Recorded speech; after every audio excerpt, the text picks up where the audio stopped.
তিন দেশে জড়ো হয়েছে ৪৮ দল মধ্যমণি ফুটবল। এই পৃথিবী নামক গোলকের সকল মানুষকে মাতিয়েছে একই ছন্দে। গোলকের ফুটবলের সেরা আসন নিয়ে এখন মাঠের বিশেষ আয়োজন, সঙ্গে আছি আমি নোমান আব্দুল্লাহ। একেবারে শেষ পর্যায়ে চলে এসেছে ফুটবল বিশ্বকাপ ২০২৬ ফাইনাল ম্যাচের আগে এবং তৃতীয় স্থান নির্ধারণের ম্যাচ, সবকিছু নিয়ে আলোচনা করতে আমাদের সঙ্গে আজকে আছেন ক্রীড়া বিশ্লেষক আহমেদ শাইখ। শাইখ ভাই, আপনাকে স্বাগত জানাচ্ছি। শাইখ ভাই, একেবারে শেষ দিন, আমরা যেটি বলছিলাম, একেবারে শেষ দিনে চলে এসেছে আমাদের এত দিনের অপেক্ষা, কোটি কোটি মানুষের অপেক্ষা, সব কিছুই ফুরবে আজকের ম্যাচের মাধ্যমে। তার আগে স্পেন এবং আর্জেন্টিনা গ্রুপ স্টেজ থেকে শুরু করে সবগুলো স্টেপ বাই স্টেপ তারা এগিয়ে গিয়ে এখানে এসেছে। আজকের ম্যাচটা আসলে কেমন হতে যাচ্ছে দুই দলের জন্য? না, আসলে আজকের ম্যাচটা কীভাবে এরকম হতে পারে এটা বলাটা একটু টাফ। প্রথমত ফাইনালের ক্ষেত্রে ইকুয়েশন একটু ডিফারেন্ট অলওয়েজ হয়, কারণ এখানে ইমোশন বা এখানে যার বেশি অ্যাগ্রেশন এগুলোর উপরই বেস করে ফাইনাল ম্যাচটা আগিয়ে আসে। এখন এইবারে ওয়ার্ল্ড কাপ যদি আমরা দুইটা দলেরই বিভিন্ন রকমের অ্যানালাইসিস করি, তাহলে দেখা যাচ্ছে যে স্পেন অনেকটা ট্যাকটিক্যাল এবং ক্যালকুলেশন, ট্যাকটিক্স, একেবারে ছকে বাঁধা, পয়েন্ট টু পয়েন্ট নিয়ম করে যে এক টাচে পাসিং হতে হবে, ওকে এভাবে আগাতে হবে, এইরকম একটা ক্যালকুলেশন পুরো অঙ্কের মতন খেলে গিয়ে আর কি ওয়ার্ল্ড কাপ পর্যন্ত সবগুলো অঙ্ক তারা মিলিয়েও ফেলেছে। এবং আপনার ধরেন যে গোল খেতে হবে কম, গোল করতে হবে সময় মতন, এইসব ব্যাপারগুলো আর কি স্পেনে ছিল। এবং মানে আপনি যদি পুরো ওয়ার্ল্ড কাপে তাদের জার্নিটা দেখেন, দেখবেন যে কোনো মানে আটকে ওঠার মতন কোনো সিচুয়েশন তাদের ছিল না। মানে ৯০ মিনিটের মধ্যে মোরাললেস সব কিছুই কনফার্ম করে এসেছে। শুধু প্রথম ম্যাচটা কাবু ভার্ডের সাথে ওইখানে একটু কষ্টকর একটা সিচুয়েশন ছিল। ওটা তাদের মনে হয় একটা রিয়েলিটি চেকও ছিল, যেটার কারণেই তারা তাদের পুরো মনে হয় এটাও চেঞ্জ করে ফেলতে পেরেছে। জি, সো ওই হিসেবে দেখলে মানে স্পেন ওই অ্যাঙ্গেলের। কিন্তু আপনি on the other hand Argentina যদি দেখেন, তাহলে প্রত্যেকটা নকআউট ম্যাচে এক ধরনের আশঙ্কা ছিল যে শেষ মুহূর্তে হয়তো বাদ পড়ে যাচ্ছে, সেখান থেকে ফেরত আসা এবং সেই ফেরত আসার মধ্যেও এমন এমন মোমেন্ট ক্রিয়েট করা যেটা নিয়ে তর্ক বিতর্কও থাকতে পারে, আবার একদিকে মানে মহাকাব্যিক কিছু মোমেন্টসও থাকতে পারে, যেটা কিনা হয়তো মানে কোনো স্ট্যাটিস্টিক্স বা কোনো চিন্তা ভাবনার মধ্যেই পড়ে না। সো একদিকে হচ্ছে আপনার ক্যালকুলেশন, আর একদিকে হচ্ছে মানে মহাকাব্যিক খেলা। এই দুইটার সংঘর্ষ আসলে এই ম্যাচে হতে যাচ্ছে। কারণ মানে আর্জেন্টিনা যেটা বলছিলাম যে ম্যাচে এমন এমন জায়গা থেকে শেষ 10 মিনিটে 2 গোল করে ফেরত আসা, বাম পায়ের মেসি ডান পায়ে ক্রস করা, এবং ইংল্যান্ডের সব লম্বা লম্বা ডিফেন্ডারের মাঝখান দিয়ে 5 ফুট 8 ইঞ্চি লাউটারো মার্টিনেজের হেড, সো এইগুলো আসলে অস্বাভাবিক একটা ব্যাপার, মানে ক্যালকুলেশনে কিছুই মিলেনি। সো এই কারণে এই ম্যাচে যে আসলে কি হবে, মানে কে যে জিতবে, মানে অঙ্কে ছক কষা দল জিতবে নাকি মহাকাব্যিক কোনো একটা রচনা রচিত হবে, এটাই আসলে ফাইনালের একটা মহারণ বলতে পারেন। এক্স্যাক্টলি। তার আগে আপনি যেটা বলছিলেন যে অনেক তর্ক বিতর্কের জায়গা ছিল, আবার মহাকাব্যিক কামব্যাকের ব্যাপার ছিল।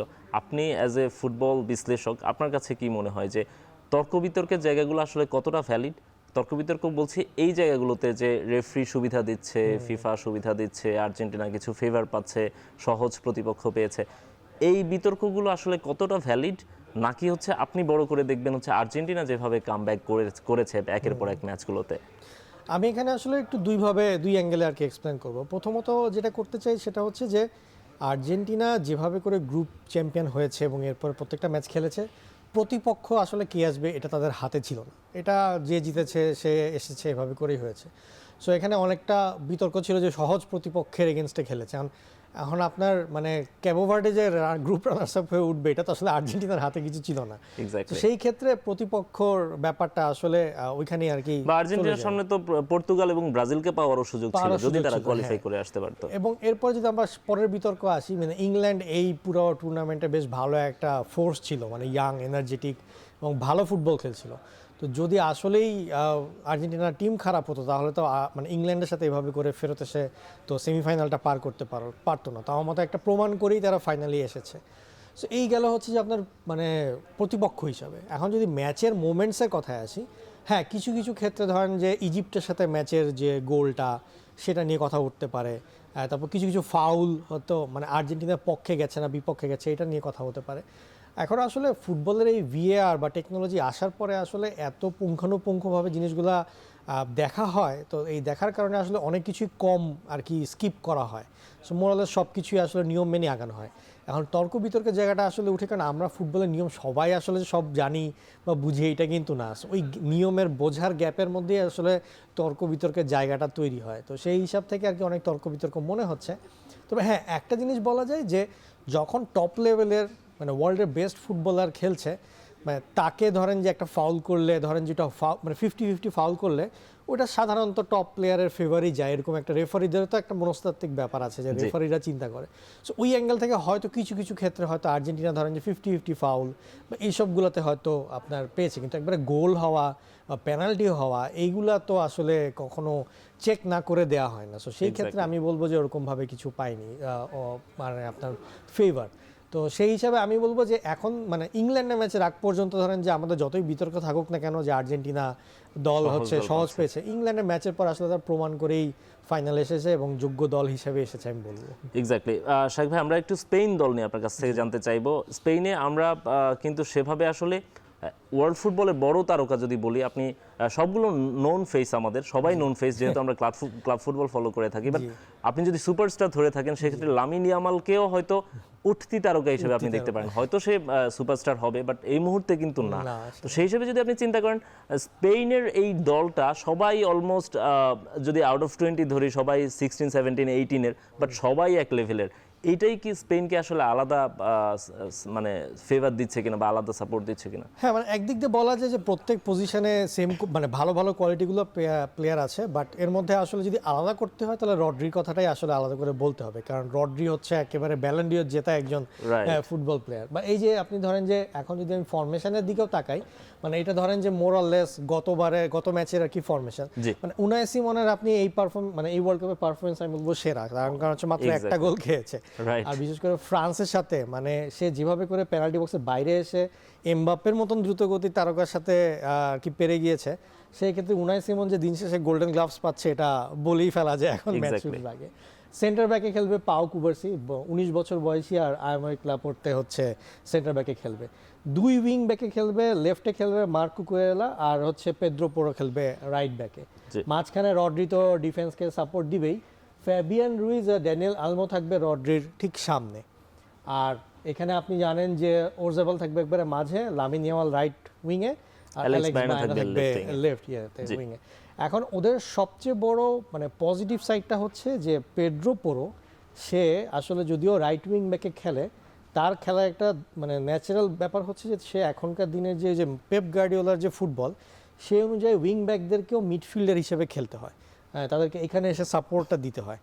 সো যার কারণে পেড্রো পোরো কিন্তু এই ওয়ার্ল্ড কাপে 2টা গোল দিয়েছে রাইট ব্যাক থেকে। সো এবং ইভেন মানে এই যে সেমিফাইনালেও ফ্রান্সের এগেনস্টে যে গোলটা দিয়েছে, সেটা কিন্তু সে এইখান থেকে মিডফিল্ড এখান থেকে কিন্তু পাসিং করে ঢুকে এইভাবে করে গোলটা দিয়েছে।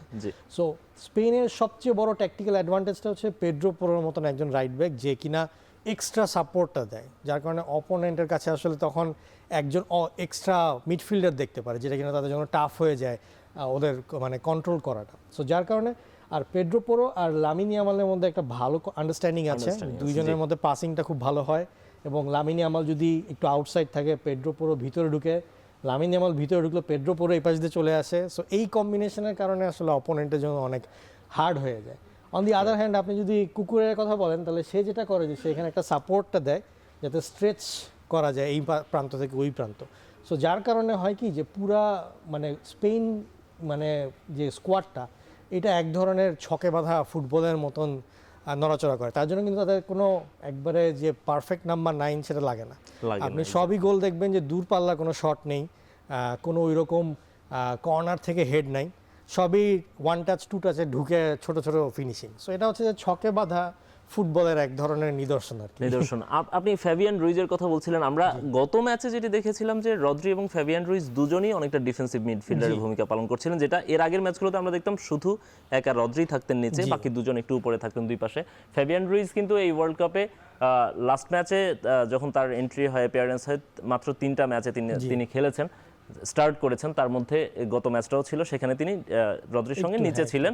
ফ্রান্সকে একেবারে আমার মনে হয় এই দুইজনই আটকে রেখেছিলেন দুই প্রান্ত থেকে। মানে যে অলিসের মধ্যে একটা প্লেয়ারকে আটকানোর জন্য আসলে আপনার দুইজন মিলে প্রেশারটা ক্রিয়েট করতে হবে। তো এর জন্য আর কি ফ্যাবিয়ান রুইজ আর কি খেলেছে। মানে এখানে আপনি দেখেন 11 জনের মধ্যে পেড্রির মতন প্লেয়ারের জায়গা হচ্ছে না। সো সেটা একটা চিন্তার বিষয় যে আসলে কী কারণে, এটাই যে এই যে ছকে বাঁধা ফুটবলে তারা এখন এমনভাবে খেলছে যে পেড্রির মতন প্লেয়ারেরও এখানে আসলে কোনো জায়গা নেই, কারণ ফ্যাবিয়ান রুইজ আর ড্যানিয়েল মো। আপনার কি মনে হয় পেদ্রি আজকের ম্যাচে ফিরতে পারেন? কারণ আমি ফ্যাবিয়ান রুইজকে বললাম যেটা যে এর আগে মাত্র 3টা ম্যাচ তিনি খেলেছেন, 7টা ম্যাচ খেলেছে স্পেন, মানে স্টার্টিং 11-এ। সো আজকের ম্যাচেও কি তারা আগের ম্যাচের ফরমেশনেই থাকবে নাকি একটু কৌশল চেঞ্জ করতে পারে? আমার মতে আজকেও আগের ম্যাচের ফরমেশনটাই থাকার সম্ভাবনাটা বেশি। তার কারণ হচ্ছে যে মিডফিল্ডে আপনার এখানে খেলাটা কন্ট্রোল করবে আর্জেন্টিনার হচ্ছে মেসি, এবং আপনি জানেন যে ওই মেসিকে আসলে একজন মিলে ঠেকানোটা খুব টাফ। এটা নিয়ে কথা হচ্ছিল প্রেস কনফারেন্সে ডিলা ফুয়েন্তে, যে ম্যান মার্কিং একজন আসলে করে লাভ হয় না মেসিকে। সো ওই যেভাবে করে তারা আসলে মাইকেল ওলিসিকে আটকানোর চেষ্টা করেছিল, ঠিক সেরকমভাবেই মেসিকেও তারা দুইজন মিলে আর কি আটকানোর চেষ্টা করবে। সো আমার মতে সেই ক্ষেত্রে ফ্যাবিয়ান রুইজ আর রড্রি মিলেই আর কি চেষ্টাটা করবে, কারণ একবার মেসিকে যদি মানে ওভাবে করে মানে করা যায়, একটু নিচে নামার আপনি সুযোগ দেয়া দেখবেন যে ইংল্যান্ডের সেকেন্ড হাফে যেটা হচ্ছিল যে প্যারাডেসের কাছ থেকে এসে মেসি বল নিয়ে যাচ্ছিল, যখন মেসিকে আপনি প্যারাডেস পর্যন্ত পৌঁছে দিতে পারবেন তার মানে আর্জেন্টিনার ট্যাকটিক্স কাজ করছে না। আদারওয়াইজ মেসি কিন্তু আর একটু সামনে থাকতো। সো যখনই ইংল্যান্ডের সেকেন্ড হাফে ইংল্যান্ড গোল দিল তখন কিন্তু মেসি প্যারাডেসের কাছ থেকে বল নিয়ে আগানোর চেষ্টা করছিল। সো স্পেনেরও কাজ থাকবে যাতে মেসি প্যারাডেস পর্যন্ত যায়, তাহলে কিন্তু আসলে আর্জেন্টিনার কোনো অ্যাটাক বলতে কিছু থাকবে না। এক্স্যাক্টলি। আমরা একটু আর্জেন্টিনার 11টাও দেখতে পারি, সম্ভাব্য একাদশটা দেখতে পারি, তারা কিভাবে আসলে আজকের ম্যাচে নিজেদের কৌশলটা সাজাতে পারে। শাইক ভাই, আচ্ছা, আজকে যে জিনিসটা দেখতে পাচ্ছি যে আপনি যদি সেন্টার ব্যাক চিন্তা করেন তাহলে লিজান্দ্রো মার্টিনেজ আর ক্রিশ্চিয়ানো রোমেরো থাকবেই, মলিনা রাইট ব্যাকে থাকবে, লেফট ব্যাকে থাকবে তাগলিফিকো। সো এরপরে নর্মালি যে জিনিসটা হয় যে এখানে এই মুহূর্তে যে পারাদেস থাকবে 4জন ডিফেন্সের মাঝখানে, মানে 4-1-4-1 ফরমেশনে খেলবে। সো সেই হিসেবে পারাদেস থাকবে হচ্ছে ডিফেন্সের সামনে। এরপরে যদি 4জন চিন্তা করেন তাহলে আপনার হচ্ছে লেফট উইংয়ের দিকে থাকবে হচ্ছে হুলিয়ান আলভারেজ, এরপরে মাঝে ম্যাকঅ্যালিস্টার আর রড্রিগো ডি পল, আর এরপরে হচ্ছে এনজো ফার্নান্ডেজ, এবং সামনে জাস্ট মেসিকে রেখে দিবে যাতে বেশি দৌড়াদৌড়ি করতে না হয়। সো দিন শেষে তারা আসলে টার্গেট করবে যে আপনার ম্যাচে অ্যাটলিস্ট 10 মিনিট মেসিকে অ্যাক্টিভেট করতে হবে। এই 10 মিনিটে মেসির কাছে বলটা পৌঁছায় দেয়া, এই 10 মিনিট মেসিকে খেলতে দিতে হবে। আপনি যদি বাকি সবগুলা খেলা দেখেন, সেটা ইজিপ্ট হোক ইংল্যান্ডে হোক, মেসির জন্য তারা 10 মিনিট বরাদ্দ রেখেছিল। এই 10 মিনিট যে কোন 10 মিনিট হবে এটা একমাত্র আর্জেন্টিনা ডিসাইড করে। সেটা হতে পারে 60 থেকে 70 মিনিটস, অথবা বেশি প্রয়োজন যখন ইংল্যান্ডের সময় প্রয়োজন ছিল 80 থেকে 90 মিনিটস পর্যন্ত। এই 10 মিনিট যদি মেসিকে তার মতন করে স্পেস নিয়ে খেলতে দেওয়া হয় তাহলেই কিন্তু আর্জেন্টিনার খেলা পুরো চেঞ্জ হয়ে যাবে। সো এটা আর্জেন্টিনা আসলে ডিসাইড করে যে ম্যাচটা কিভাবে যাচ্ছে সেটার উপরে। সো ফার্স্ট 45 মিনিটস মেসি ওরকমভাবে অ্যাক্টিভেটেড হবে না। ফার্স্ট 45 মিনিটস মেসি ঘোরাঘুরি করবে, সিচুয়েশনের উপরে বেস করে তারা মেসিকে আসলে এখানে অ্যাক্টিভেট করার চেষ্টা করবে। এখন যদি খেলাটা একটু ফিজিক্যাল খেলতে হয়, যেটা কিনা আর্জেন্টিনার সাথে খেলতে হয়েছিল, হয়তো রড্রিগো পল নামবে না, শেষ পর্যন্ত সিমিওনে যেরকমভাবে খেলেছিল সেইভাবেই খেলবে। কারণটা হচ্ছে যে স্পেনের right wing back, left wing back অনেক পেসি, সো তাদের সাথে ফিজিক্যালি পেসি উইং ব্যাকদের ধাক্কাধাক্কিটা আসলে রড্রিগো ডু পলের পেসে আসলে হবে না, সেটা সিমিওনেকেই লাগবে।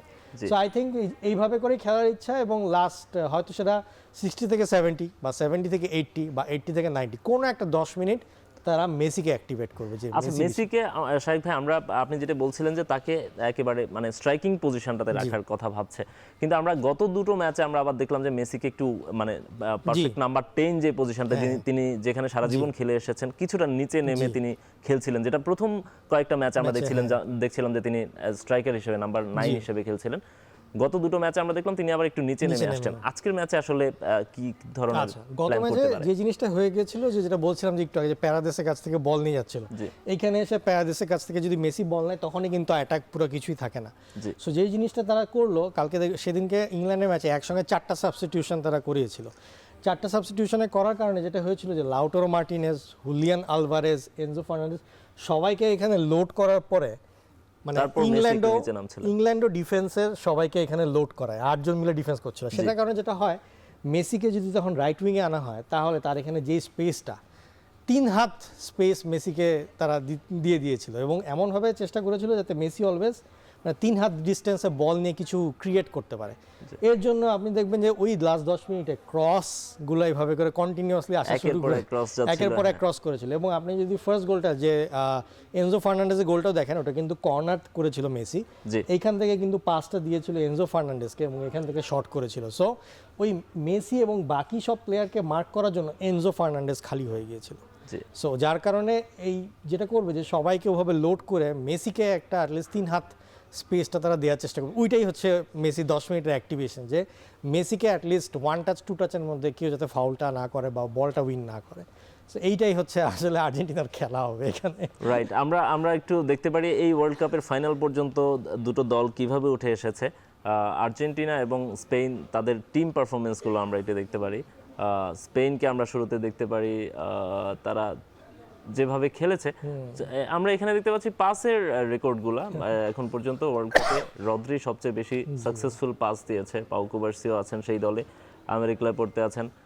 আর্জেন্টিনা থেকে দুটো প্লেয়ার আছেন, লিয়ান্দ্রো পারেদেস এবং এনজো ফার্নান্দেজ। এর মধ্যে রদ্রিটা একেবারে চোখে পড়ার মতো। পাউ কুবার্সি বা আমেরিক ল্যাপোর্তের কথা আমরা বলতে পারি, এই সেন্সে তারা কিন্তু আসলে ডিফেন্সে খেলেন, সেখানে সাকসেসফুল পাস থাকবে সেটাই স্বাভাবিক। বাট রদ্রির জন্য কিন্তু এটা খুব বেশি চ্যালেঞ্জিং ছিল। তিনি যেহেতু মিডফিল্ডে থাকেন, তাকে অনেক বেশি ফরওয়ার্ডে বা উইংয়ে তাকে পাস দিতে হয়, সেগুলো সাকসেসফুলি পাস করা নিশ্চয়ই খুব টাফ জিনিস। জি, মানে এখানে রদ্রির ক্ষেত্রে মানে ব্যাপারটা যে জিনিসটা হচ্ছে যে যখনই স্পেন খেলে, স্পেন তো পুরো কন্ট্রোল নিয়ে অ্যাটাক খেলে এবং অপোনেন্ট অটোমেটিক্যালি একটু ডিফেন্সিভ খেলা শুরু করে। সেই ক্ষেত্রে যেটা আমি বলছিলাম যে 1 টাচ 2 টাচে গোল দেয় Spain, Rodri continuously side change করার কারণে যেটা হয় যে কন্টিনিউয়াসলি সাইড চেঞ্জ করতে করতে অপোনেন্টের প্লেয়াররা যখন 2-1 সেকেন্ডের একটু কনসেন্ট্রেশন লুজ করে বা স্পেস ক্রিয়েট করে, ওই স্পেস দিয়েই আসলে প্লেয়াররা ঢুকে যায়। তো যার কারণে রদ্রির এই সাইড টু সাইড চেঞ্জ করাটা খুব ইম্পর্টেন্ট। রাইট, আমরা পারফরমেন্সগুলো একটু দেখতে পারি দুই দলের। স্পেন কি করেছে পুরো ওয়ার্ল্ড কাপে এখন পর্যন্ত 7টা ম্যাচ তারা খেলেছে, 6টা ম্যাচেই তারা জয় পেয়েছে। একটা যেই ম্যাচটা আমরা বলছিলাম কেপ ভার্দের সঙ্গে তারা ড্র করেছে। 13টা গোল তারা দিয়েছে, একটা মাত্র গোল তারা কনসিড করেছে বেলজিয়ামের এগেইনস্টে। তার আগ পর্যন্ত উনাই সিমন রেকর্ড করে ফেলেছেন ওয়ার্ল্ড কাপে, সবচেয়ে বেশি মিনিট তিনি হচ্ছে গোলবারকে কি যে সুরক্ষিত রাখতে সক্ষম হয়েছিলেন। সো আজকে তার জন্য একটা বড় চ্যালেঞ্জ হবে আসলে।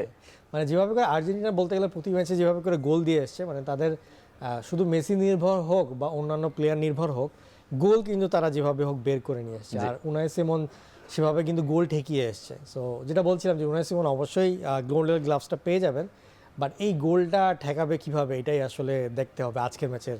এক্স্যাক্টলি, আমরা আর্জেন্টিনার পারফরমেন্সটাও যদি দেখি, সেখানে আমরা দেখবো যে তারাও 7 ম্যাচ খেলেছে, সবগুলো ম্যাচে তারা জয় পেয়েছে, 19টা গোল তারা করেছে, বিপরীতে 7টা গোল হজম করেছে। আপনি যেটি বলছিলেন শাহেক ভাই যে আর্জেন্টিনা গোল করছে প্রতি ম্যাচে, এবং স্পেন যেমন রেকর্ড করেছে তাদের সবচেয়ে বেশি মিনিট গোল পোস্ট সেভ করার, আর্জেন্টিনা তেমন প্রত্যেকটা ম্যাচে জোড়া গোল বা তার চেয়ে বেশি গোলের রেকর্ড করে ফেলেছে। সুতরাং দুটো বিপরীতমুখী দলের আজকে খেলা হচ্ছে। কিন্তু আর্জেন্টিনার জন্য যেটা আশঙ্কার বিষয় সেটি হচ্ছে তারা 7টা গোল হজম করে ফেলেছে। এটা কি আসলে স্পেনের এগেইনস্টে আশঙ্কা? মানে এটা একদিক দিয়ে দেখলে একটু টেনশনের ব্যাপার যে হ্যাঁ, তাদের ডিফেন্স এতটা বেশি স্ট্রং না, ক্লিন শিট আনতে পারছে না। আবার আরেকটা দিক দিয়ে যদি আপনি দেখেন, তাহলে তারা গোল খেয়েও বারবার ফেরত এসছে। এই কনফিডেন্সটা তারা আছে যে গোল খেলে আমরা ফেরত আসবো। On the other hand Spain কোনো কারণের জন্য যদি শুরুতেই গোল খেয়ে যায়, ওইটাকে কীভাবে কামব্যাক করতে হবে সেটা কিন্তু আবার স্পেনের জানা নেই। সো এই ক্ষেত্রে এইখানে আবার স্পেনের জন্য আবার একটা চিন্তার বিষয় আছে। সো একদিকে ধরেন যে এটা দেখলে একদিকে পজিটিভ নেগেটিভ, আবার যদি উল্টিয়ে দেখেন তাহলে আবার আরেকজনের জন্য পজিটিভ নেগেটিভ। সো আর্জেন্টিনার জন্য দুই ধরনের এক্সপেরিয়েন্সই যেহেতু আছে, তারা কিছুটা পাবে এই দিক থেকে। রাইট, আমরা আপনার কাছে ফিরবো শাহেক ভাই, আমরা আরো অনেক আলোচনা করবো, তার আগে ছোট্ট একটা বিরতি নিব। এখন মাঠে নিচ্ছি একটা বিরতি, ফিরছি একটু পরেই। আমি ভরসা রাখি হিরন স্মার্ট ওয়াটার পিউরিফায়ারে। বিরতির পর ফিরে এলাম, আপনারা দেখছেন এখন মাঠে। শাহেক ভাই, আমরা টিমগুলো নিয়ে কথা বলছিলাম, আমরা একটু প্লেয়ার বাই প্লেয়ার আলাপ করতে চাই, এবং প্লেয়ার বাই প্লেয়ার আলাপ করলে অবশ্যই সবার আগে লিওনেল মেসির নামটাই আসবে। এবং আমরা যেটি ব্রেকেও বলছিলাম যে লিওনেল মেসিকে নিয়ে আলাদা করে একটা শো করে ফেলা যাবে। 39 বছর বয়স, ম্যাচ খেলেছেন 7টি, গোল করেছেন 8টি, অ্যাসিস্ট করেছেন 4টি, এবং বাকি সবকিছু আপনি বলবেন। না আসলে মানে আপনার যে স্ট্যাটিস্টিক্সের কথাই যদি বলি, তাহলে সব রকমের ধ্যান ধারণা ফুটবলের আসলে ভেঙে দেয়। মানে 39 বছর বয়সে এইরকম স্ট্যাটিস্টিক্স থাকাটাও আসলে একটা বিশাল ব্যাপার। 39 বছর বয়সে মানুষজন হয়তো ম্যাচে 5 মিনিট বা 10 মিনিট সময় পায়, কিন্তু এখন পর্যন্ত আমার মনে হয় না একটা ম্যাচ বাদে, জর্ডানের ম্যাচটা বাদে বাকি সব ম্যাচে 90 মিনিট। হ্যাঁ, একটা ম্যাচে তিনি স্টার্ট করেন সেকেন্ড হাফে সেটার জন্য আর কি, এছাড়া বাকি সব ম্যাচে 90 মিনিট। 39 বছর বয়সে এভরি ম্যাচ 90 মিনিটস খেলা, অ্যান্ড নট অনলি 90 মিনিটস খেলা, এফেক্টিভ এবং ইম্প্যাক্টফুল। মানে আপনি যদি দেখেন যে অ্যাসিস্ট 4টা, গোল 8টা, মানে সবচেয়ে বেশি গোল কন্ট্রিবিউশনই তো মেসির। এবং টাচ হয়তো সংখ্যা হয়তো কম হতে পারে, কিন্তু এই 527টা টাচের মধ্যে আমি বলবো হয়তো 300টাই ছিল সবচেয়ে বেশি ইম্পর্ট্যান্ট টাচ। মানে সে সবসময় টাচ করে না, কিন্তু যখন সে টাচ করে সেটা একটা বড় একটা অ্যাটাক বা বড় একটা মানে থ্রেট তৈরি করে। সো সেই হিসাবে আমি বলবো। আর পাসই, মানে সফল পাস স্বাভাবিকভাবে অ্যাটাকিং থার্ডে যখন সে পাসগুলো দিচ্ছে, সেটা মানে সফল পাস হওয়ার রেটটা কম হয়। মানে রড্রির জন্য যতক্ষণ ইজি ডিফেন্সিভ পাসিং থেকে সাকসেসফুল রেটটা বার করা, অ্যাটাকিং থার্ডে 91% পাস কিন্তু অনেক হাই লেভেলের স্ট্যাটিস্টিক্স। আর ট্যাকেল আসলে সে নর্মালি করার কথা না, তারপর যে 10টা ট্যাকেল সে করেছে এটা বলতে হবে বিশাল। এবং এখানে আরো কিছু ব্যাপার থাকা দরকার ছিল, যেমন ড্রিবলিং। ওয়ার্ল্ড কাপে সবচেয়ে বেশি ড্রিবলিং লিওনেল মেসির, এই 39 বছর বয়সে সবচেয়ে বেশি চান্স ক্রিয়েট করেছেন তিনি, সবচেয়ে বেশি কি পাস দিয়েছেন তিনি, এবং তিনি 18টা রিকভারি করেছেন। মানে যে ট্যাকেল আর রিকভারি এই বয়সে তো আসলে করার কথা না, অন্য কেউ হলে সে এখানে 0-0ই থাকতো হয়তো, মানে দাঁড়িয়ে। এক্স্যাক্টলি। সো মেসিকে আপনি আসলে কিভাবে ডিফাইন করবেন? এই মানে আসলে অনেকে অনেক কথা বলছে এবং মেসিকে নিয়ে কথা বলতে বলতে ভাষা ফুরায় যাচ্ছে, স্টিল মেসিকে নিয়ে কথা বলা শেষ হচ্ছে না আসলে। না আসলে এই ওয়ার্ল্ড কাপের আগ পর্যন্ত হয়তো এক ধরনের কথা ছিল যে মেসি কি সর্বকালের সেরা কিনা, বা রোনালদো আর মেসির মধ্যে কে বেটার, এটা নিয়ে এক ধরনের ডিবেট সবসময় চলতো এই ওয়ার্ল্ড কাপের আগে। কিন্তু আমাদের এই ওয়ার্ল্ড কাপের পরে মানে এই ডিবেটটা আসলে কখনোই আসা উচিত না যে কে বেটার, রোনালদো বা মেসি। আমার মনে হয় রোনালদো না মেসি বেটার, এটা মনে হয় 2022 সালে শেষ হয়ে গেছে। আপনি যদি বলতে পারেন যে মেসি না পেলে, মেসি না ম্যারাডোনা, আমার কাছে মনে হয় যে এই ওয়ার্ল্ড কাপের পরে পেলে আর ম্যারাডোনার থেকেও বেটার আমি ধরবো মেসিকে। এবং আমি বলবো যে ফুটবল ইতিহাসে সর্বকালের সেরা যদি কোনো প্লেয়ার থাকে তাহলে আসলে মেসি, এই বিষয়ে কোনো সন্দেহ নেই। এবং আজকের ম্যাচটা মনে হয় লিওনেল মেসির জন্য কোনো চাপ নেই, তিনি বলছিলেন। তারপরও আজকে দেখলাম একটা লেটার তিনি দিয়েছেন তার সতীর্থদের প্রতি, আর্জেন্টিনার মানুষের প্রতি, যে আমাদের জন্য আসলে আর পাওয়ার কিছু নেই, তারপরও আপনারা আমাদের উপর ভরসা রেখেছেন। টাইটেলের চেয়েও বড় ব্যাপার হচ্ছে যে এই জার্নিটা আমরা সবাই মিলে একসঙ্গে এনজয় করেছি। দারুণ একটা, খুবই ইমোশনাল একটা লেটার। কিন্তু আমার কাছে মনে হয় তারপরও একটা জেদ সবসময় লিওনেল মেসির ভেতরে কাজ করে থাকে, যেটি সবসময় তিনি এর আগেও দেখিয়েছেন। আমরা কথা দিয়ে শুনিনি, কিন্তু মাঠে তার পারফরমেন্স দেখেছি। আমার কাছে যেটা মনে হয় যে 22 সালে ওয়ার্ল্ড কাপের কথা বলছিলেন, 22 সালে ওয়ার্ল্ড কাপে আমরা কিন্তু সবসময় একটা কথা বলতাম যে পুরো দল যেন এমনভাবে খেলছে যাতে মেসি ওয়ার্ল্ড কাপটা পায়। সো মেসির জন্য সবাই খেলছিল। 26 সালে এসে যেন মনে হচ্ছে যেন বাকি সবার জন্য মেসি খেলছে, মানে মেসি নিজেকে আর্জেন্টিনার জন্য বিলিয়ে দিয়ে আসলে খেলছে, ব্যাপারটা উল্টা আর কি হচ্ছে। তো এই কারণে মনে হয় যে এই জন্য ওয়ার্ল্ড কাপে এবার তার পারফরমেন্সটা ডিফারেন্ট আগের বারের তুলনায়। আগের বারেও কিন্তু এত ডাটা বা স্ট্যাটিস্টিক্স কিন্তু মেসির আন্ডারে ছিল না, বাকি সবাই হেল্প করছিল বলে কিন্তু আর্জেন্টিনা উঠে যাচ্ছিল। কিন্তু এবার দেখবেন বাকি সবাই কিন্তু স্ট্যাটিস্টিক্স এত হাই না। আপনি যদি মেসিটা দেখেন, সেই কিন্তু আর্জেন্টিনাকে টেনে নিয়ে এই পর্যন্ত এসেছে, সত্যি কথা বলতে গেলে। তো এই জন্যই বলছিলাম যে এইবার আসলে মেসি পুরো আর্জেন্টিনা এবং তার সতীর্থদের জন্য খেলছে আর কি। এবং মেসি নিজেকেই ছাড়িয়ে যাচ্ছেন। আমরা একটু আগে যখন টিম পারফরমেন্স দেখছিলাম, সেখানেও আমরা অনেক কিছু নিয়ে কথা বলি, অনেক আলাপ করি, দুই দলের প্লেয়ার বাই প্লেয়ার অনেক কিছু আলাপ হবে, কিন্তু আমার মনে হয় সব সময় যখন একটা দলে লিওনেল মেসি থাকেন, তিনি আসলে ডিফারেন্স মেকার, রাইট। আমরা অন্য প্লেয়ারদের নিয়েও আলাপ করতে পারি, অবশ্যই বিশ্বকাপের ফাইনাল বা বিশ্বকাপের যে কোনো স্টেজে যে কোনো প্লেয়ার যে কোনো সময় স্টার হয়ে যেতে পারেন, এবং এনজো ফার্নান্দেজকে আমরা বারবারই সেটি দেখেছি। আজকের ম্যাচেও তিনি হয়তো বা ডিফারেন্স মেকার হতে পারেন। স্ট্যাট কি বলছে? না, এটা হতেই পারে, কারণ হচ্ছে যে ওই যে ওর যে পারফেক্ট ব্যাপারটা সেটা হচ্ছে যে আগের ওয়ার্ল্ড কাপও বলেন, এই ওয়ার্ল্ড কাপও বলেন, ওই যে পেনাল্টি বক্সের বাইরে থেকে দূরপাল্লার শট, মানে যেভাবে করে যখন আপনি অপোনেন্ট কিনা লো ব্লক করবে, তখন তো আসলে জায়গা পাওয়া যায় না স্ট্রাইকারদের জন্য। তখন কিন্তু ওই পেনাল্টি বক্সের বাইরে থেকে দূরপাল্লার শট, অ্যাকুরেট শটটা খুব ইম্পর্টেন্ট হয়ে যায়। মানে ওর যদি গোলটা না হতো ইংল্যান্ডের ম্যাচে, ওই সময় কিন্তু আর্জেন্টিনা কোনো পথ খুঁজে পাচ্ছিল না। এবং তার অ্যাকুরেট যে শট, এটাই কিন্তু একদম পুরো খেলার মোড়টা ঘুরিয়ে দেয় এবং কনফিডেন্সটা নিয়ে আসে। সো এনজো ফার্নান্ডেজ, মানে আমি বলবো যে আর্জেন্টিনার মিডফিল্ডে সবচেয়ে এফেক্টিভ যদি কোনো প্লেয়ার থাকে এবং ভার্সেটাইল প্লেয়ার, যে কিনার সাথে একই সাথে ট্যাকেল করছে, পাস দিচ্ছে, মুভমেন্ট করছে, প্রয়োজনের খাতিরে দূরপাল্লার শটটাও মারছে, এটা কিন্তু আপনি ম্যাকঅ্যালিস্টার থেকে হয়তো পাবেন না। ম্যাকঅ্যালিস্টার একটু পেনাল্টি বক্সের ভিতরে ঢুকে যায়, এই কারণে আগের ম্যাচে 2টা বারে আর কি বল লাগিয়ে ফেললো। ডি পল একটু ডিফেন্সিভ, পারাদেস একটু ডিফেন্সিভ। সো এই যে এক্স ফ্যাক্টরটা মেসি ছাড়া যদি অন্য কারো চিন্তা করেন মিডফিল্ডে, সেটা আমি বলবো এনজো ফার্নান্ডেজ। এবং সে মানে আর্জেন্টিনার ম্যাচে যখন খেলে সে একটু কমফোর্ট জোনে থাকে, যেটা আপনার সাথে আলোচনা হচ্ছিল যে ওই কমফোর্ট জোনে থাকার কারণেই আসলে তার পারফরমেন্সটা এত ভালো হয়, যেটা কিনা সে ক্লাব লেভেলে হয়তো এত বেশি দেখাতে পারে না। রাইট, আমরা আর্জেন্টিনার আরেকজন প্লেয়ারকে দেখতে পারি, তাগলিয়াফিকো, ডিফেন্ডার, যিনি ডিফেন্সটা সামাল দেওয়ার চেষ্টা করেন। আজকের ম্যাচে মনে হয় তাকে খুব কঠিন পরীক্ষা দিতে হবে। আজকে আসলে তার অ্যাকচুয়াল পরীক্ষা হবে আপনার লামিন ইয়ামালের এগেনস্টে, কারণ লামিন ইয়ামাল যে জিনিসটা করে যে অপোনেন্টে যে লেফট ব্যাক আছে তাকে এক ধরনের প্রেশারের মধ্যে রাখে, এবং এই প্রেশারের মধ্যে রাখার মধ্যেই যে একটা ভুল হয়, যেটা কিনা ফ্রান্সেরও লেফট ব্যাকের হয়েছে এবং পেনাল্টি দিয়েছিল। সো আজকের ম্যাচে তার উপর দিয়ে এক ধরনের আর কি কন্টিনিউয়াস অ্যাটাক আসবে, ঝড় যাবে। সো এখানে লামিন ইয়ামালকে সে কিভাবে আর কি ট্যাকেল করবে, এবং আমার মতে যেটা মনে হচ্ছে যে মানে আর্জেন্টিনা স্ক্যালোনি চাবে যে এখানে তার সাথে যেন আরেকজন ডিফেন্ডার বা ডিফেন্সিভ মিডফিল্ডার সে যেন সাপোর্ট দেয়। কারণ আমার মতে একা যদি 1-on-1 আপনি লামিন ইয়ামাল আর তাগলিফিকোকে রেখে দেন, তাহলে সেক্ষেত্রে লামিন ইয়ামাল কন্টিনিউয়াসলি পার করে চলে যাবে। সো এখানে দুইজনের সাপোর্টটা আর সে লাগবে। তো সেই ক্ষেত্রে হয়তো সিমিওনে অথবা ডি পলের একটা সাপোর্ট থাকবে তাগলিফিকোর কাছে, যেটা কিনা লাস্ট ম্যাচে মর্গান রজার্স যখন খেলছিল কন্টিনিউয়াসলি দুইজন মিলে আসলে হেল্প করছিল আর কি। ওই সেম ওয়েতেই আর কি আমার মতে খেলতে হবে। লামিন ইয়ামালের কথা যেহেতু বারবার আসছে, তাকে একটু আমরা দেখতে চাই এই ওয়ার্ল্ড কাপটা তিনি কেমন পারফর্ম করেছেন। সোফার 7টা ম্যাচই খেলেছেন, একটা গোল করেছেন, 0 অ্যাসিস্ট। আমরা মনে হয় লামিন ইয়ামালের কাছ থেকে আরো বেশি গোল অ্যাসিস্ট বা আরো বেশি কন্ট্রিবিউশন এক্সপেক্ট করছিলাম। জি, আসলে ওয়ার্ল্ড কাপের শুরুতে সে একটু ইনজুর্ড ছিল, যার কারণে সে ওরকম ভাবে আর কি পারফরমেন্সটা শুরু করতে পারেনি, এবং এর মধ্যে থেকে আসলে রিকভার করে খেলতে হচ্ছে।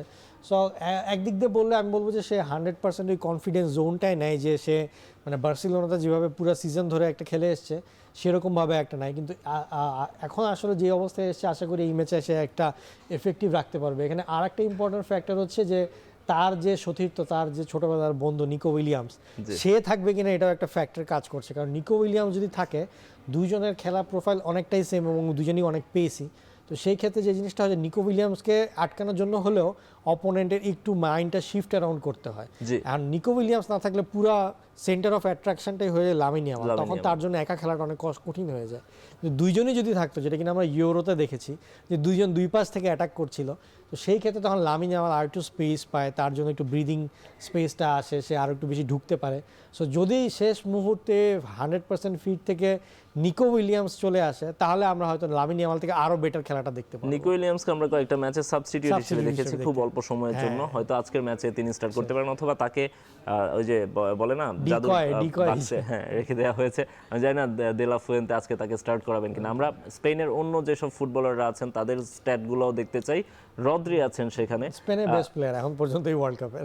এই ওয়ার্ল্ড কাপে কি ডিফেন্সিভ মিডফিল্ডারদের মধ্যেও বেস্ট কিনা? হ্যাঁ, আমি বলবো যে ডিফেন্সিভ মিডফিল্ডারদের মধ্যেও সেরা।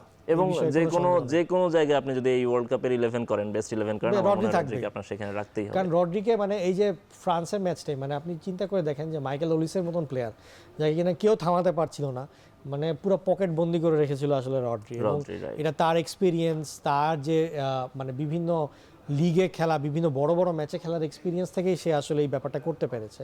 ব্যালন ডিওর জেতা প্লেয়ার, অবভিয়াসলি কিছু তো কোয়ালিটি আছে। মাঝখানে একটু ভাটা পড়েছিল কারণ সে একটা বড় ইনজুরিতে ছিল, কিন্তু সে যেভাবে ফেরত এসেছে এবং তার যে কোয়ালিটি আছে এই ওয়ার্ল্ড কাপে আসলে বোঝা যাচ্ছে। তো সেই ক্ষেত্রে আমি বলবো যে রদ্রি এই ওয়ার্ল্ড কাপের বেস্ট ডিফেন্সিভ মিডফিল্ডার। এবং যে আপনি বললেন যে বেস্ট 11 যদি রাখেন তাহলে রদ্রি অবশ্যই থাকবে।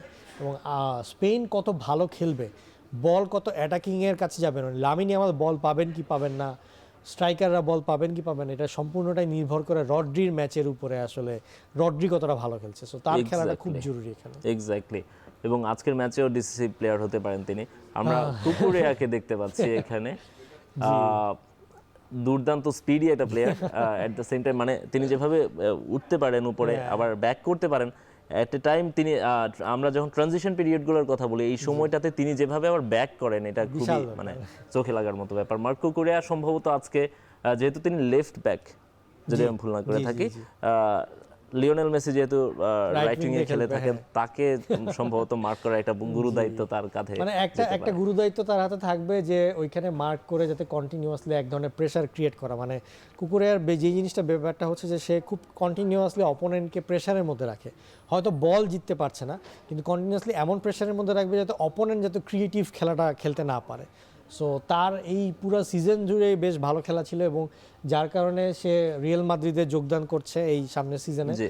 এবং তার মানে বেড়ে ওঠাটা বার্সেলোনায়। সো বার্সেলোনার একটা লামাসিয়ায়। একাডেমি একটা প্লেয়ার যে কিনা বার্সেলোনার প্রোডাক্ট, সে রিয়াল মাদ্রিদে সাইন করা, আনলেস অ্যান্ড আনটিল আপনি খুব বড় মাপের প্লেয়ার না হন, কখনো রিয়াল মাদ্রিদ বার্সেলোনার খেলোয়াড়কে সাইন করে না। তো হোসে মরিনো এসেই সবার আগে তাকে আর কি সাইন করেছে এবং তার এবং সম্ভবত effective- এই সময় মনে হয় মানে ফুটবলেরই মানে বিশ্ব ফুটবলেরই সবচেয়ে বড় লেফট ব্যাক। হ্যাঁ, আপনি বলতে পারেন যে বিশ্ব ফুটবলের লেফট ব্যাকে যদি দুইজনের কথা বলতে হয় তাহলে তার কথা আসবে, আর আসবে পর্তুগালের নুনো মেন্ডেস। এই দুজনই Right. আসলে লেফট ব্যাকে এখন একবারে ত্রাস সৃষ্টি করছে।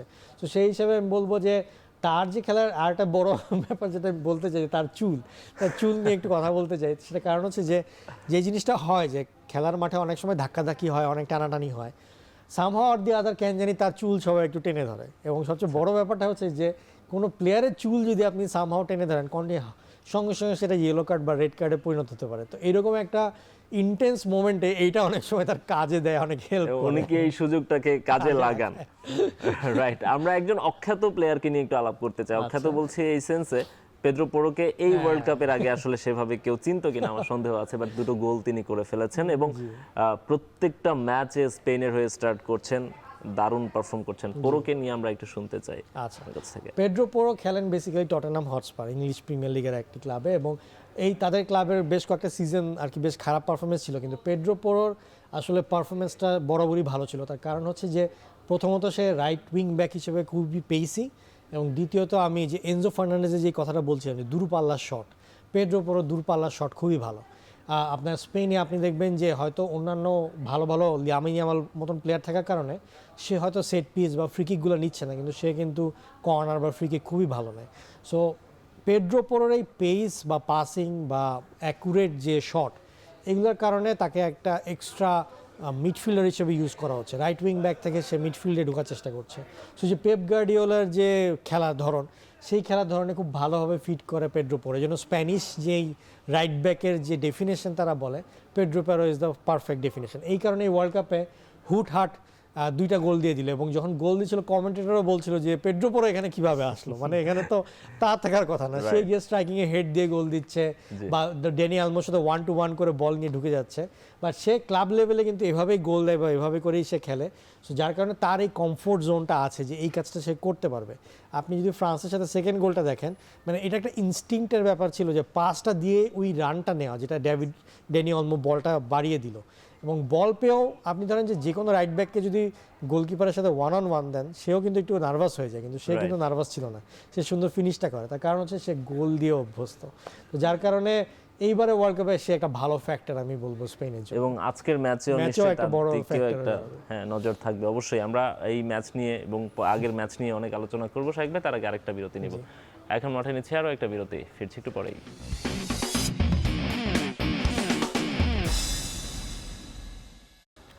বিরতির পর ফিরে এলাম, দেখছেন এখন মাঠে। আমি ভরসা রাখি হিরন স্মার্ট ওয়াটার পিউরিফায়ারে। দর্শক, আমরা আজকের ফাইনাল ম্যাচ নিয়ে কথা বলছিলাম। গতকাল রাতে যে তৃতীয় স্থান নির্ধারণী ম্যাচ ছিল, সেই ম্যাচটি নিয়ে এবার একটু কথা বলতে চাই। আমাদের সঙ্গে ফুটবল বিশ্লেষক আহমেদ শাহেক আছেন। শাহেক ভাই, আমরা যেটা বলছিলাম যে আজকের ফাইনাল ম্যাচের দিকে তো অবশ্যই সবার নজর থাকবে। গতকালকের ম্যাচে মনে হয় একটু কম নজর ছিল, তারপরে একটা দারুণ একটা থ্রিলিং ম্যাচ হয়ে গেল। সেই ম্যাচটা নিয়ে একটু আপনার কাছ থেকে শুনতে চাই। 10 গোলের ম্যাচ আমরা এই ওয়ার্ল্ড কাপে দেখিনি। কুরাসাও জার্মানিতে 8 গোল ছিল হাইয়েস্ট। সো 10 গোল, এই দুটো দল টপ টায়ারের দুটো দলের ম্যাচে আপনি আসলে 10 গোল এক্সপেক্ট করেছিলেন কিনা? না, এটা আসলে একেবারে এক্সপেক্ট করিনি, বাট যে জিনিসটা যে থার্ড প্লেস ম্যাচে সবারই একটু ধরেন ওই লেভেলের অ্যাটেনশন একটু কম থাকে, যেটা বলছিলেন। তো যার কারণে আমার কাছে মনে হচ্ছে যে দুই দলেরই মানে সেকেন্ড লেভেলের সেকেন্ড টিমটা নামিয়েছে কিছু কিছু ক্ষেত্রে, কয়েকজন প্লেয়ারের ক্ষেত্রে, এবং ওই রকমভাবে যে ডিফেন্সিভ চিন্তাটা আসলে কারোরই ছিল না। যে যখন বল পেয়েছে সে তখন অ্যাটাক করার চেষ্টা করেছে। সো যার কারণে ফ্রি ফ্লোয়িং ফুটবলটা খেলা হয়েছে এবং গোলও বের হয়েছে। বাট এইখানে আসলে আমার পার্সোনালি টমাস টুকেলের প্রতি এক ধরনের রাগ, যে ধরেন এই ম্যাচে সাকা হ্যাট্রিক করলো, মানে সাকার কোয়ালিটি সেক্ষেত্রে বোঝাই যাচ্ছে যে কি টপ কোয়ালিটি প্লেয়ার, তাহলে কেন আর্জেন্টিনার ম্যাচে ওই সময় সাকা র্যাশফোর্ডকে খেলানো হলো না? সাকা র্যাশফোর্ডে কিন্তু ফার্স্ট হাফে দুইজন মিলেই কিন্তু আসলে এমন খেলা খেলেছে, ফার্স্ট হাফে 4টা গোল হয়েছে। মানে ইংল্যান্ডের সেই সময় দরকার ছিল এক গোলের পর আরও একটু প্রেশার ক্রিয়েট করা, কারণ অপোনেন্টের পেসি উইং ব্যাক নাই। তাহলে কেন সাকা র্যাশফোর্ড আসলে তো আরও ভালো খেলা হতো। ওই ডিফেন্সিভ যাওয়াটাই আসলে ওইখানে ইংল্যান্ডের ভুলটা হয়েছিল। আর এই ম্যাচে তারা ডিফেন্সিভ খেলেনি, অফেন্সিভ খেলেছে, এই জন্য রেজাল্ট পেয়েছে। মানে ইংল্যান্ডের এই টিমটা আসলে অফেন্সিভ খেলার জন্য বিল্ড অ্যারাউন্ড। এখন আপনি এই যে সাকা বলেন, এই যে হ্যারি কেইন বলেন, ডেকল্যান রাইস বলেন, এরা খেলে সব টপ টিমে, আর্সেনাল, ম্যানচেস্টার ইউনাইটেড, আপনার হচ্ছে ম্যানচেস্টার সিটি বা এইসব লেভেলে বায়ার্ন মিউনিখে খেলে এরা কখনো ডিফেন্ডিং করে অভ্যস্ত না, এরা সবসময় অ্যাটাকিং করে অভ্যস্ত। ডিফেন্ডিং কারা করে? ধরেন শেষের দিককার দলগুলো, সান্ডারল্যান্ড, বোর্নমাউথ, ব্রেন্টফোর্ড, এরকম ফুলহ্যাম টাইপের। হ্যাঁ, এরকম টাইপের। তো আপনার তো ডিএনএ এর মধ্যেই নাই যে আপনি ডিফেন্স করবেন, আপনি সবসময় অ্যাটাক করেন। তাহলে আপনাকে যদি ডিফেন্স করতে বলা, তাহলে তো ডিফেন্স করতে পারবে না তারা। এর জন্যই আর কি গোলগুলো কে রাইট। বাট আমরা একটু গোলগুলো দেখতে চাই, যে গোলগুলো হলো ট্রিট টু ওয়াচ। কিছু গোল ছিল আসলে ট্রিট টু, এটা দূরপাল্লার শট ছিল, এটা ডেকল্যান রাইস একদম প্রথম গোলটাই আমরা দেখলাম কিছু বুঝে ওঠার আগে আসলে তিনি গোল করলেন। এবং যেভাবে তিনি আসলে মাঝমাঠ থেকে ছুটে এলেন, ডেকল্যান রাইসের কাছ থেকে আসলে যেহেতু ডিফেন্ডার, সেভাবে হয়তো কেউ আশা করেনি যে তিনি এখান থেকে শুট করবেন। ডিফেন্সিভ মিডফিল্ডার হিসেবে এই জায়গা থেকে নরমালি কেউ শুট করে না, সে হয়তো পাসই দিয়ে দেওয়ার চেষ্টা করবে, কারণ স্ট্রাইকার আছে, দুই উইং আছে। নরমালি আপনি র্যাশফোর্ডকে দেখেন, এখানে র্যাশফোর্ড বায়ে কিন্তু একেবারেই পুরো ফ্রি আছে। সো এই জায়গা থেকে যে কোনো ডিফেন্সিভ মিডফিল্ডার আপনার এইখানে পাস দিবে এই স্পেসে, এটাই নরমাল। সবাই এটাই মনে হয় আশা করছিল, ফ্রান্সও মনে হয় এটাই ভাবছিল। আসলে গোলকিপারের পজিশনিং একটু ভুল ছিল। গোলকিপার যদি আরো একটু ডানে থাকতো তাহলেই সম্ভবত সে শটটা নিত না, কিন্তু সে এত স্পেস দেখেছে, সে শটটা আসলে নিয়ে নিয়েছে। সেও ওই যে ম্যাগনানো মূলত ভাবছিল যে র্যাশফোর্ডের কাছে বলটা যাবে, সেজন্যই এদিকে ফিরে আসে। আমরা এরপরের গোলটা যদি একটু দেখি, ফার্স্ট হাফে আমরা দেখেছি 4টা গোল তারা দিয়ে দিয়েছিল। আমার কাছে একটু আক্ষেপ আছে শাহেক ভাই, যে হ্যারি কেইন কেন নামলো না এই ম্যাচে, যে গোল্ডেন বুটের রেসে তিনিও খুব ভালোভাবেই ছিলেন। আসলে আই থিঙ্ক সেও আসলে নামার চেষ্টা করে না, এটা ন্যাচারাল সেট পিসের গোল, এটা আসলে কিছু তেমন করার নেই। ভালো জাম্প করেছিল কোনসা, আই থিঙ্ক। জি, এবং আরো একজন ডিফেন্ডার হ্যারিকেন আসলে মানে আপনার ধরেন যে এখন যদি সে 3-4 গোলও দেয়, তাহলে আসলে ওরকম ভাবে ফাইনালে তো মেসি হয়ে যেতে পারে, যার কারণে সে খুব একটা বেশি ট্রাই করে। বাট এমবাপ্পের সঙ্গে তার এটা লড়াই তো ছিল। এটা থার্ড গোলটা আমরা দেখতে পাচ্ছি, কিছুটা মিসআন্ডারস্ট্যান্ডিংও ছিল ডিফেন্ডারদেরও, মানে একটা গোলমেলে সিচুয়েশন আর কি। যে এখানে র্যাশফোর্ড আবার বলটাকে ঘুরিয়ে নেয় এবং সাকা পড়ে গিয়ে ওখান থেকে আবার সাকার মধ্যে যে কম্বিনেশনটা, আমার কথা হচ্ছে এই কম্বিনেশনটাই যদি ইংল্যান্ডের ম্যাচে এক গোল দেওয়ার পরপরই হতো, তাহলে মানে আর্জেন্টিনা সারাক্ষণ একটা ডিফেন্সিভ মোডে থাকতো, কারণ তাদের মধ্যে সারাক্ষণ ভয় থাকতো যে বেশি অ্যাটাকে গেলে আমি যদি ইংল্যান্ড থেকে একটা ভালো অ্যাটাক পাই, তাহলে 2-0 হয়ে গেলে তো আমার আর চান্স নেই। সো এই জিনিসটাই উচিত ছিল যে সাকা র্যাশফোর্ডকে এক গোলের পরে আসলে নামায় দেওয়া উচিত ছিল, তার জায়গায় সে ডিফেন্স প্লেয়ার নামিয়েছিল। রাইট, আমরা ফোর্থ গোলটা দেখতে পাচ্ছি ফার্স্ট হাফের মধ্যেই, এবং সেটিও বুকায়ো সাকার কাছ থেকে। আমরা একটু ব্যাক করতে পারি কিনা কিছুটা। ইজের সুন্দর একটা পাস, যেই পাস থেকে আসলে সাকা সুন্দরভাবে এসেছে। এই যে অ্যাটাকিং গেম প্লেটাই, মানে এই যে দেখেন, আপনি এখানেও দেখেন যে এটা সাকা এমন একটা জায়গায় স্পেস ক্রিয়েট করে শট নিয়ে নিল। সো এরকম যদি ওই দিনকে যখন আর্জেন্টিনা অ্যাটাক করছিল, দুইটা উইঙ্গার থাকলে এরকম স্পেস তার আরও বেশি ক্রিয়েট করতে পারতো, যেটা কিনা তাদের জন্য আর কি সহজ হতো। তারা তো এই গোলটা করার পরে তারা আর ভাবেই নাই যে মানে আমাদেরকে আবার উপরে উঠতে হবে, মনে হয় তারা ওই লাস্টের গোলটা করার পরে শাহেক ভাই লাস্টের যে 30 মিনিটে তারা মাত্র 12% বল তাদের দখলে রাখতে পেরেছিল। সো বোঝা যাচ্ছে। আমরা এরপরে গোলটা 5 নাম্বার গোলটা দেখতে পাচ্ছি, জেনারেল পেনাল্টি। এবং লাস্ট যে গোলটা ছিল 6 নাম্বার গোলটা, যেটা ছিল জুড বেলিংহামের অনেকটা সোলো গোল। হ্যাঁ, এবং আমি একটু আসলে অবাক হয়েছি যে জুড বেলিংহামের এই গোলটাতে, যদিও সে তার ওই কোয়ালিটি অবশ্যই আছে, বাট এত দূর থেকে রান করে এখান থেকে গোল করা, আমি কিছুটা অবাক হয়েছি আর কি। না আসলে মানে ফ্রান্সও যে ডিফেন্স নামিয়েছিল, তারা আসলে মেইন টিমের ডিফেন্স না, মানে তাদের সাবস্টিটিউট যে ডিফেন্সটা তাদেরকে নামিয়েছিল। আর বেলিংহাম আই থিঙ্ক প্রথম থেকে খেলেনি, পরে হয়তো নেমেছিল, যার কারণে বেলিংহামের ওই এনার্জিটা ছিল যে সে এই ড্রিবল অ্যারাউন্ড করে বল নিয়ে আর কি ঢুকে যেতে পারবে। সো আই থিঙ্ক এই কারণে আর কি সহজ হয়েছে। এখানে এমবাপ্পেরও ভালো, ওই যে ওলিসের সাথে ভালো বোঝাপড়া, সেই হিসাবে ফ্রান্স যেটি করেছে, ফ্রান্স তাদের অ্যাটাকিং বা ফরওয়ার্ড লাইনটা পুরোপুরি সেম রেখেছিল, শুধু ডিফেন্স লাইনে কিছু চেঞ্জ এনেছিল, এবং সেটাই আমরা দেখতে পাচ্ছি। ওলিসে, এমবাপ্পে, দেমবেলে সবাই সেখানে ছিলেন, এবং এই অ্যাসিস্টের মাধ্যমে সে এক ওয়ার্ল্ড কাপে সর্বাধিক অ্যাসিস্টের রেকর্ড গড়ে ফেললো, রেকর্ডটা করে ফেলেছে। 6টা অ্যাসিস্ট। হ্যাঁ, এবং সেটা পেলের রেকর্ড, আমি মনে হয় 7টা, আমি ঠিক শিওর না। আজকে কোথায় দেখছিলাম যে হয়তো পেলের রেকর্ড ছিল 6টা, সেটাকে ভেঙে সে 7টা অ্যাসিস্ট আর কি করে ফেলেছে। রাইট, এবং এমবাপ্পে আজকে 2 গোলের মাধ্যমে 10টা সেও গোল করে record ফেললেন। শাইখ ভাই, এই সময়ে এসে আসলে আমরা আগের কয়েকটা ওয়ার্ল্ড কাপে আমরা দেখছিলাম যে 5টা 6টা গোল করে গোল্ডেন বুট জিতে ফেলছিলেন। এই ওয়ার্ল্ড কাপে আমরা দেখছিলাম যে একসঙ্গে এট এ টাইম এতগুলো প্লেয়ার, এমবাপ্পে 10টা করলেন, মেসি 8টা করলেন, হ্যারি কেইন 7টা করলেন, জুড বেলিংহাম 7টা করলেন। So, এতগুলো গোল কিন্তু আমরা এর আগে ওয়ার্ল্ড আগে কখনো কাপে দেখিনি। এখন আসলে এটা দুইটা কারণ। প্রথমত হচ্ছে যে যেহেতু দল বেড়েছে, খেলার সংখ্যাও বেড়েছে, একটা ম্যাচ বেড়েছে। হ্যাঁ, একটা ম্যাচ বেড়েছে, এটার কারণে একটা ইয়ে হয়েছে। দ্বিতীয়ত আবার অনেক ক্ষেত্রে যে জিনিসটা হয় যে ভিএআর এর কারণে আগে যেগুলো পেনাল্টি হতো না সেগুলো এখন পেনাল্টি হয়। সো এই কারণে পেনাল্টির সংখ্যাটা বেড়ে যাওয়ার কারণে যারা যারা পেনাল্টি টেকার থাকে তাদের গোলের সংখ্যাটা বেড়ে যায়। সো যার কারণে এমবাপ্পে অনেক পেনাল্টি পেয়েছে, তারপর মেসিও অনেক পেনাল্টি পেয়েছে, হ্যারি কেনও পেনাল্টি পেয়েছে। সো তারা পেনাল্টি টেকার হিসেবে কিন্তু অনেকগুলো গোল দিয়ে আর কি এগিয়ে গেছে। আগে যেটা ভিএআর না থাকার কারণে ফাউল হলেও হয়তো রেফারি যেহেতু বাঁশি দেয়নি, সেটা তো আসলে পেনাল্টি হয়নি। সো সবার মধ্যে একটা মূল লড়াইটা তো আসলে ট্রফির, কিন্তু সব মানে এমবাপ্পে এবং মেসির মধ্যে বা হ্যারি কেইনের মধ্যে একটা লড়াই, অদৃশ্য লড়াই চলছিল গোল্ডেন বুটের। সেখানে আজকে এমবাপ্পে এগিয়ে গেলেন, অ্যাসিস্টও একটা করেছেন। সো 5টা অ্যাসিস্ট হয়ে গেছে, 10টা গোলও হয়ে গেছে। লিওনেল মেসিকে যদি এখন তাকে টপকাতে হয় অবশ্যই হ্যাট্রিক করতে হবে। আবার অ্যাট দ্য সেম টাইম অলিসের সঙ্গে মেসির একটা দ্বৈরথ ছিল, 6টা অ্যাসিস্ট হয়ে গেছে আজকে, তার মেসি ছিল 4টি। সেক্ষেত্রে হ্যাট্রিক অ্যাসিস্টও করতে হবে তাকে। অনেকগুলো চ্যালেঞ্জ আছে শাইখ ভাই, আমরা সেই ম্যাচ নিয়ে শুনতে চাবো। তার আগে আরেকটা বিরতিতে যাব। এখন মাঠে নিচ্ছি আরও একটা বিরতি, ফিরছি একটু পরেই।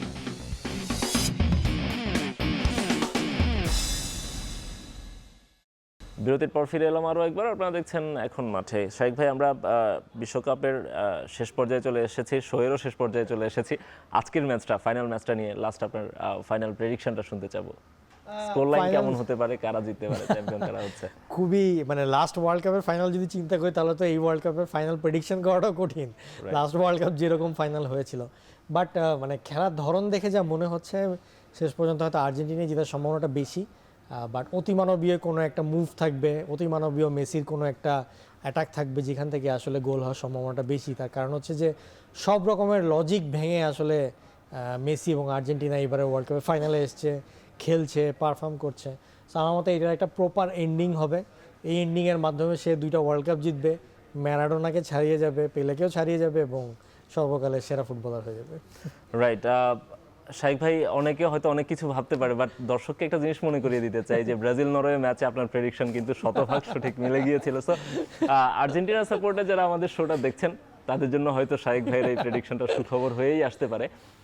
শাইখ ভাই, আপনাকে অসংখ্য ধন্যবাদ। Thank you. যেটা বলতে আরেকটা জিনিস অ্যাড করতে চাচ্ছিলাম যে ফাইনালে কখনো পরিসংখ্যান মেনে চলে না, ফাইনালের মতন হয়। এক্স্যাক্টলি, এবং আগে থেকে প্রেডিক্ট করাও খুব মুশকিল। আমরা একটা সুন্দর ম্যাচের অপেক্ষায় থাকবো আসলে। গত লাস্ট ওয়ার্ল্ড কাপে যে ফাইনাল ম্যাচটা হয়েছে, অনেকে বলছে সর্বকালের সেরা ফাইনাল ম্যাচ। এবার আমরা আশা করবো সেটিকেও যেন ছাড়িয়ে যায়, অন্তত আমরা যেন একটা নিখাত বিনোদন পাই। রাইট, শাইখ ভাই, আপনাকে অসংখ্য ধন্যবাদ আমাদের সঙ্গে স্টুডিওতে এসে সময় দেওয়ার জন্য। আমরা শেষ করে দিব এখন মাঠের আজকের আয়োজন, তবে তার আগে জানিয়ে দেবো আজকের কুইজ। আজকে যে প্রশ্নটি থাকছে সেটি হচ্ছে যে বর্তমান বিশ্বকাপ ট্রফিটা কত সাল পর্যন্ত ব্যবহার করা হবে? 4টা অপশন আছে। অপশন এতে আছে 2030, অপশন বিতে আছে 2034, অপশন সিতে আছে 2038 এবং অপশন ডিতে আছে 2042। আপনার উত্তর যেভাবে পাঠাবেন সেজন্য মোবাইলের মেসেজ অপশনে গিয়ে টাইপ করুন EKHON space QZ space 39 space আপনার উত্তর স্পেস আপনার নাম লিখে পাঠিয়ে দিন 26969 নাম্বারে। বিজয়ীদের জন্য থাকছে দারুণ দারুণ সব পুরস্কার। এর মাধ্যমে শেষ করছি এখন মাঠের আজকের আয়োজন।